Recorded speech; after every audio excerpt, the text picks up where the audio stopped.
What's going on YouTube? Zapp here, and welcome to episode number 9 of the Zapp Talk series. And with each and every episode that goes by, we are accumulating more and more questions. You guys are submitting more and more questions. So again, shout out to everybody who was taking the time to participate and submit your questions for every Zapp Talks episode. And some of you guys are frequent offenders. You ask questions every single episode, so shout out to you guys especially. So let's go ahead and get into some of these questions here. This first one comes from Ilarion Horizon. He asks, do you think IGN is a non-credible source, seeing how they promote and hype up games they are supposed to be reviewing? Well, a lot of, magazines and things like that and websites, they are paid to promote. You see the promotions and the ads for these games on their websites. So I think IGN overall has as much credibility as any other, reviewer site when it comes to submitting their opinions, because that's what all these games, reviewers and things are, is just opinions, So I wouldn't really use these people's opinions to make a choice on determining, what I'm going to spend my money on. So I think to just eliminate all that crap, just rent a game if you're thinking about getting it. If you're not entirely sure, just rent it, try it out. If you like it, then go ahead and buy it. And if the game, if you know for certain that you want the game, then go out and buy it. At the end of the day, the only opinion that matters is your own. So yeah, just do that. Fuck it. This next one comes from Goblin505. He asks, what do you feel about the Bioshock games? I've gone over this before in the past, but I don't really like the Bioshock games. I think they're rather boring. I can't stand a game that does not really grab my attention right off the bat. And Bioshock has never been that franchise to do it. I've played through Bioshock 1 and most of Bioshock 2, and then Bioshock Infinite was a complete snore fest. So I just cannot do it. I cannot get into Bioshock. Gameplay wise, story wise, it's just awful in my opinion. This is definitely a franchise I will never touch ever again. Quills06, he asks, my question to you is, have you played Telltale's The Walking Dead game? And if you have, what do you think of it? I completed season 1 of Telltale's The Walking Dead game. I loved it. I have not touched 400 Days, nor have I started season 2 as of yet. I have been watching though. I've been watching a lot of footage. I do eventually at one point plan on getting season 2 and playing 400 Days. But I do love The Walking Dead. I'm a huge Walking Dead fan, and I was pleasantly surprised by how well the storytelling and the actual gameplay for Telltale's game actually played out. So yeah, I'm not really a big fan of the point and click type of games either, so definitely a pleasant surprise. This next one comes from Jacoby Bryant, and he asks, do you have any PC games that I can get once I get my laptop? Personally, let me pull up my Steam list real quick. I would recommend, most of the games I'm going to recommend to you are probably free to play. The one I'm playing right now in the video, Hawken, you can get that. That's free to play. Amazing first-person mech shooter. I would also recommend Loadout. That's also free to play. Third-person shooter, crazy animations, bloody, gory, but all cartoony. I love the art style of it.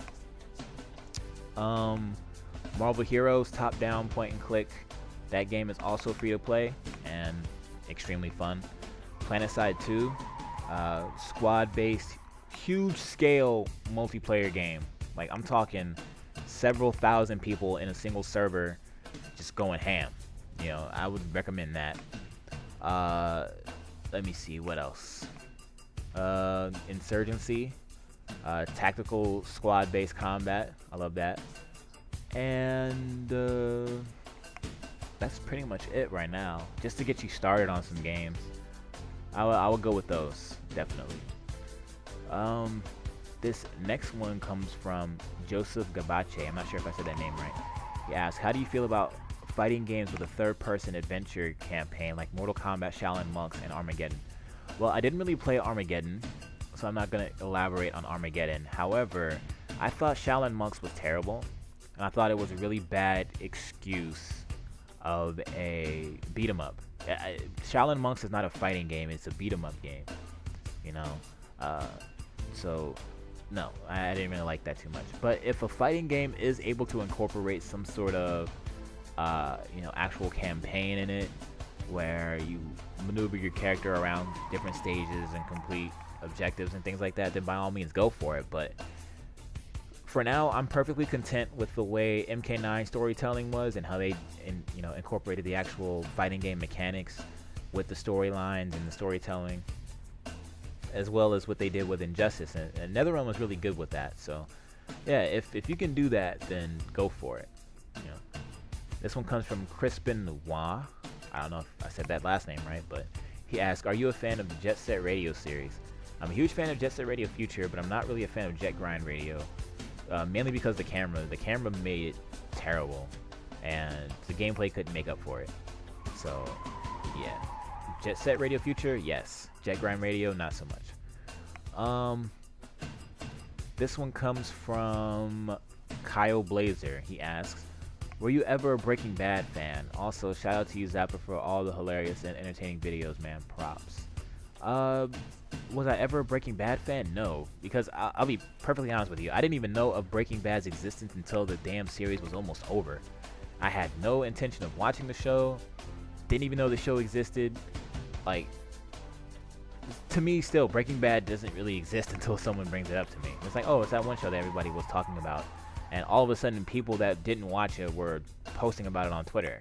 Like I'd never seen you post about Breaking Bad before, and all of a sudden you're watching it, and it's the best show ever to you.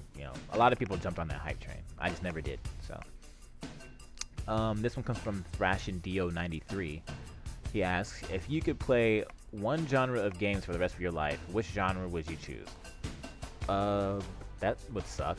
First and foremost, like if you had to play only one genre of game, which would you pick? I would pick fighting games, based off of the fact that there are so many different style of fighting games out. No style of fighter feels the same. You get your 3D fighters, DOA and Tekken both feel totally different from each other. You got your anime fighters, you got KOF and Guilty Gear and Blaze Blue and things like that. Between KOF and Blaze Blue / Guilty Gear, both of those two series feel totally different from each other when you play them. And you got your NetherRealm Studios games like Injustice and Mortal Kombat, and you compare them to games like Street Fighter and stuff. Those two styles are totally different. So I would go with fighting games. If you try to do something like that with shooters, you'll play a lot of games that feel very COD-like. You know what I mean? So I'll definitely go with fighters in that respect. I'm Nomad asks, how can you say Killer Instinct is the worst fighter you played? I know you played SHAQ-FU and that fighting game was awful. Well, back then, there wasn't really a set standard for fighting games. So you're going to get some really good ones and you're going to get some really bad ones, Features were not to be expected of fighting games. Certain features were not expected to be in fighting games aside from an arcade mode and a versus mode, right?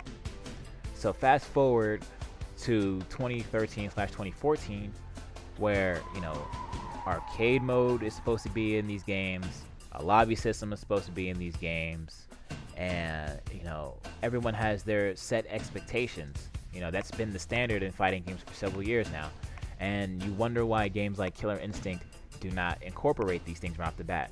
And a lot of people make excuses for it, like, oh, the game was made in like such a short amount of time and all this other stuff, but whatever. That is a cop-out. So that's why I think Killer Instinct is the worst fighting game I've ever played personally. Killer Instinct 3, by the way, on the Xbox, not the original one. This next one comes from RMCF Productions 1. He asked, has there ever been a game that made you shed a tear or have a knot in your throat? I would say The Walking Dead Season 1, Telltale Games The Walking Dead, and The Last of Us. Both made me choked up a little bit, I damn near shed man tears in those games at the end. I'm not gonna spoil it, but both of those games definitely tug at the strings, you know what I'm saying? Trent Stacy asks, what are your thoughts and opinions on the Halo franchise as a whole? As a whole, the Halo franchise has become a phenomenon, but nowadays not so much. But the Halo franchise is big on the Xbox console, and personally I don't feel like there's been a really good Halo game since Halo 3. That's my opinion right there. So yeah. This one comes from Jello303. I'm gonna make this quick. He asked, "Do you feel unscripted environmental destruction is an under-implemented feature in video games?" Yes, I think it is. Too many games take the cheap route and don't add environmental destruction. I think we have the technology, so why the hell aren't we doing it? And that is ridiculous that we are not doing it. Please add more environmental destruction. Please. Well, that's going to do it for this edition of the Zapp Talk series. If I did not get around to answering your question, feel free to leave it in the comment section of this video. And I'm going to try and do something special for episode 10. Once again, thank you guys for watching, and I will see you next time. Peace.